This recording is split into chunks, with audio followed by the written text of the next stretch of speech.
हमारे इस चैनल मैथिली गंगा को लाल बटन दबाकर सब्सक्राइब करें व घंटी के निशान का बटन दबाएं ताकि सभी नए वीडियो आप तक तुरंत पहुंचे बिल्कुल मुफ्त। अपने सुन रही थी गंगा कैसेट की प्रस्तुति।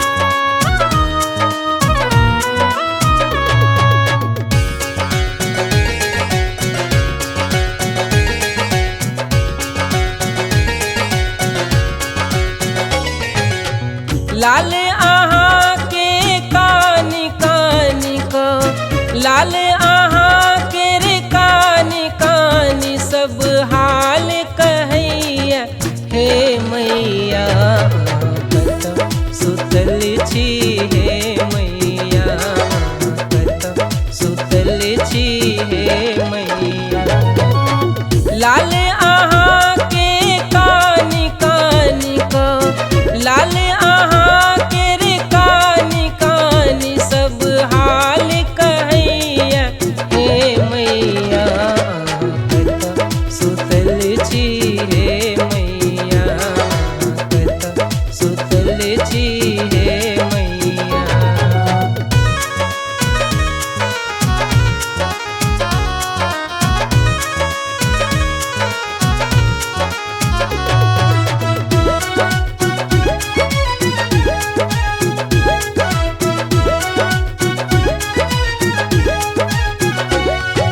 रन बन झाड़ी हम तकै छी किया ने अहाँ भेटै छी हे माँ किया ने अहाँ भेटै छी हे। पागल बन क पुकारी रहल छी किया ने अहाँ सुनै छी हे माँ किया ने अहाँ सुनै छी हे।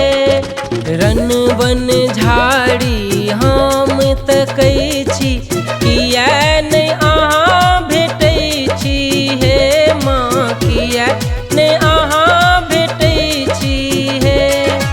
पागल बन क पुकारी रहल छी किया ने अहाँ सुनै छी हे माँ किया ने अहाँ सुनै छी हे।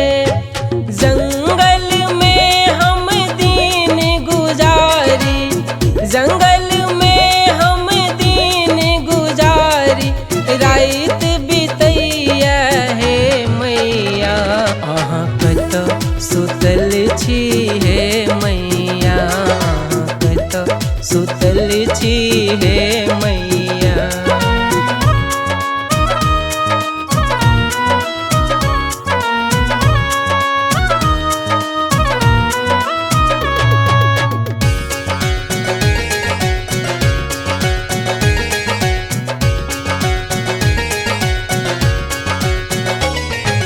हम निर्धन हम दीन दुखी छी ककरा हाल सुनाबू हे माँ ककरा हाल सुनाबू हे।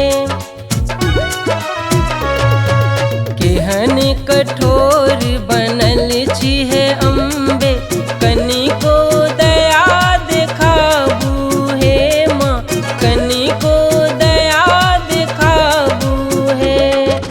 हम निर्धन हम दीन दुखी छी ककरा हाल सुनाबू हे माँ ककरा हाल सुनाबू हे। केहन कठोर बनल छी हे अम्बे कनिको दया देखाबू हे माँ कनिको दया देखाबू हे।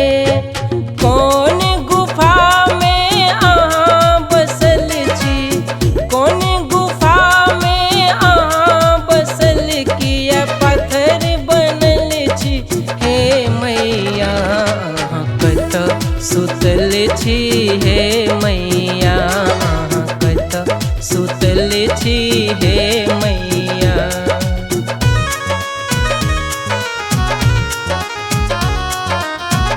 अपने सुन रही थी गंगा कैसेट की प्रस्तुति।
हे मैया।